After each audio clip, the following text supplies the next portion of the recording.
क्रांति में मैं हूं आपके साथ फिजा काज़मी। आज हमारे बीच एक ऐसे किसान मौजूद हैं जिन्होंने अपनी अलग प्लांटेशन से काफ़ी ज़्यादा सुर्खियां बटोरी हैं। जो नींबू का पौधा आप देख रहे हैं हमारे बीच, इसकी खासियत ये हमें सर बताएंगे। वकार अहमद खान हमारे साथ मौजूद हैं। बहुत बहुत स्वागत है आपका फसल क्रांति में। सर, आपसे जानना चाहेंगे कैसे आपने इसकी शुरुआत करी? जी देखिए, हमारे यहाँ पर आजकल खेती में सब जो हैं अपने इम्प्रूवमेंट चाहते हैं जी।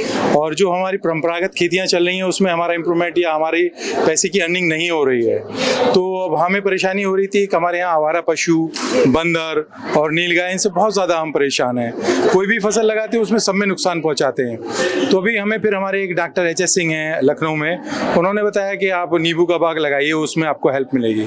अभी हमने नींबू का बाग लगाया है, यूरेका वैरायटी है और बारीक छिलके का, बहुत रसीला, बिना बीज का, बिना कांटे का है। तो हमने इसको लगाया 4 साल हो गया है। इसकी हम पौध भी तैयार करके दे रहे हैं। मार्केट में बिकता है ये होलसेल में 80 रुपए किलो मिनिमम, और मैक्सिमम ये 150 रुपए किलो तक बिक जाता है। इसमें हमें कोई भी स्प्रे की जरूरत नहीं होती, कोई नींबू के फल के ऊपर डिसीज नहीं लगती, कोई भी इसमें हमें केमिकल उर्वरकों की जरूरत नहीं होती। साल में एक बार खेत की हम जुताई करते हैं और एक ही बार इसकी प्रूनिंग करते हैं सितंबर मंथ में। ये 2 बार आता है साल में फल, तो इसको हम जाड़े की प्रूनिंग कर देते हैं क्योंकि रेट सस्ता होता है, महंगा नहीं बिकता। और गर्मियों में इसकी भरपूर फसल के लिए या बम्पर फसल के लिए हम इसकी प्रूनिंग करते हैं, तो बम्पर आती है इसकी गर्मियों में। फरवरी में फूल खिलता है, मार्च अप्रैल में तैयार हो जाता है और मई जून जुलाई तक हम इसको मार्केट पहुंचाते हैं। तो इसमें हमें जीरो बैलेंस खर्चे पर हमारी अच्छी अर्निंग होती है।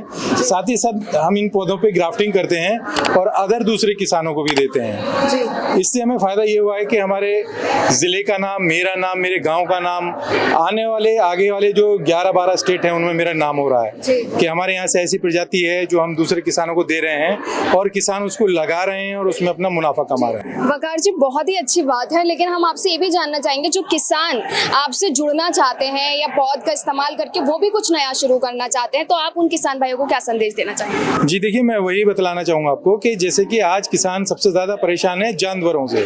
हर तरह का जानवर किसान को परेशान कर रहा है। अभी भी हमारे यहाँ प्रोग्राम था बासमती राइस के ऊपर, तो उसमें किसानों की शिकायत थी कि इससे आती है, नीलगाय आती हैं, वो फसल को नुकसान पहुंचाती हैं। तो किसानों को सबसे बेनिफिट ये है कि इसमें कोई भी जानवर का नुकसान नहीं है, किसी भी प्रकार का जानवर इसको नहीं तोड़ता है। ये पका हुआ पेड़ पर लगा रहता है। इसका स्टोरिंग जो फल का है, आप इसे तोड़ के हार्वेस्ट करके रख देंगे तो 1 महीने तक आपका नींबू ये गलेगा, सड़ेगा नहीं। तो ये बहुत सारे बेनिफिट हैं किसान के लिए। जहाँ पानी की कमी है वहाँ पर भी ये यूजफुल है, जहाँ पर रेतीली मिट्टी है वहाँ पर भी यूजफुल है। तो आप इसे किसी भी सॉइल में, किसी भी ऐसी जगह पर बो सकते हैं जहाँ पानी की भी कमी है और आपको लगता है कि जहाँ ज्यादा जानवर परेशान कर रहा है वहाँ आप इसको लगाइए और अच्छा मुनाफा कमाइए बिना किसी खर्चे के। जी, बहुत बहुत शुक्रिया वकार जी, हमें तमाम जानकारी देने के लिए। कृषि से संबंधित और भी जानकारी आप तक पहुँचाते रहेंगे। आप जुड़े रहिए फसल क्रांति के साथ।